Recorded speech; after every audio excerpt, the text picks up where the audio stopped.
In the name of Allah, the most beneficent, the most merciful. Assalamu alaikum friends, how are you? I hope you are fine and safe. This is your teacher, Ms. Niseen Kausar.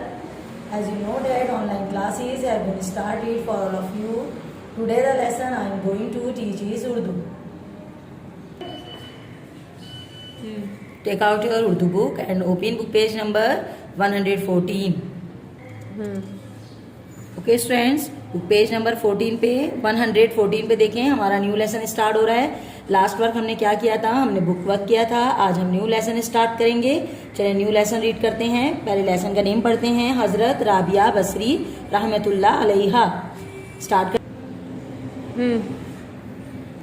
करते हैं अपनी reading. हजरत राबिया बसरी रहमतुल्लाह अलैहा के वालिद का नाम शेख मोहम्मद इस्माइल था। वो उनकी चौथी बेटी थी। अरबी में 4 को अरबा कहते हैं। इसी मुनासबत से उनका नाम राबिया रखा गया। पैदाइश के कुछ अरसे बाद ही वालिद का इंतकाल हो गया। कहीं जाते हुए अपनी बहनों से बिछड़ गईं। एक बर्दा फरोश इंसानों की खरीदो फरोख्त करने वाला ने पकड़कर उन्हें गनीज बनाकर एक अमीर आदमी को बेच दिया।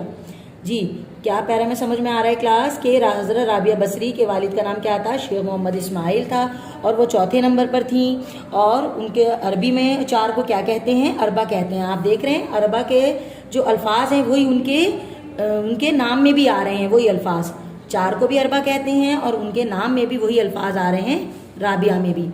और जैसे ही वो पैदा हुई उनके वालिद का इंतकाल हो गया था और वो कहीं बिछड़ गई थी अपने घर वालों से। और फिर उन्हें एक बर्दा फरोश इंसानों की खरीदो फरोख्त करने वाले के पास वो पहुंच गई और फिर उन्होंने उनको एक अमीर आदमी को बेच दिया।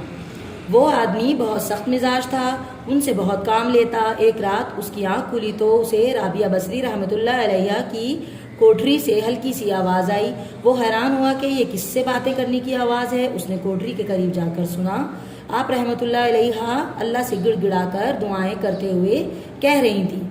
वो जब अमीर आदमी के पास आ गई, उनका मिजाज जो था वो बहुत सख्त था और वो कोठरी में हल्की हल्की, एक रात को उनकी आँख खुली उस आदमी की तो उसने देखा कि वो कोठरी में हल्की हल्की से गिड़गिड़ा रही हैं, जैसे किसी से बातें कर रही हैं। और वो किससे बातें कर रही थी, अल्लाह ताला से बातें कर रही थी। वो क्या बातें कर रही थी, ऐ अल्लाह ताला आप मेरा हाल जानते हैं, मैं वक्त पर नमाजें पढ़ना चाहती हूँ लेकिन कामकाज में मसरूफ़ होने की वजह से ऐसा नहीं कर पाती। ऐ मेरे रब मुझे माफ़ कर दीजिए। क्या कह रही थी वो अल्लाह ताला से कि अल्लाह ताला मैं वक्त नमाजें पढ़ना चाहती हूँ लेकिन काम इतना होता है कि मैं नमाज नहीं पढ़ पाती, इसलिए अल्लाह ताला मुझे माफ़ कर दीजिएगा। आगे देखते हैं क्या है। अपनी कनीज़ का ये कलाम सुनकर राबिया बसरी रहमतुल्लाह अलैहा का मालिक अल्लाह ताला के खौफ से लरज़ गया। उसने ये फैसला किया कि ऐसी अल्लाह वाली कनीज़ से अपनी खिदमत कराने के बजाय बेहतर होगा कि खुद इसकी खिदमत की जाए। जब उस आदमी ने उसके कलाम सुने तो वो लरज़ गया, यानी कांपने लगा कि वो अल्लाह ताला से क्या कह रही है। तो उसने उसी वक्त ही फैसला कर लिया कि ये अल्लाह वाली कनीज़ है तो अब मैं इससे कोई काम नहीं करवाऊंगा और बल्कि मैं इसकी खिदमत करूंगा। सुबह होते ही वो आप रहमतुल्लाह अलैहा की खिदमत में हाजिर हुआ और कहा, आज से आप मेरी तरफ से आज़ाद हैं। अगर आप रहमतुल्लाह अलैहा इसी घर में रहना चाहें तो मेरी खुशनसीबी होगी और अगर ऐसा ना चाहें तो आप रहमतुल्लाह अलैहा अपनी मर्ज़ी की मालिक हैं। मेरी आप रहमतुल्लाह अलैहा से सिर्फ ये दरख्वास्त है कि जिस ज़ात की आप रहमतुल्लाह अलैहा रात को जाग जाग कर इबादत करती हैं उसके सदक़े मेरी ज़ियादतियों को माफ़ कर दीजिए। जैसे ही सुबह हुई वो आदमी फ़ौरन ही इनकी खिदमत में हाजिर हुआ और उनसे कहा उसने कि आप मेरी तरफ से आज़ाद हैं लेकिन अगर मेरी ये खुशकिस्मती होगी कि आप अगर मेरे पास ही रहें।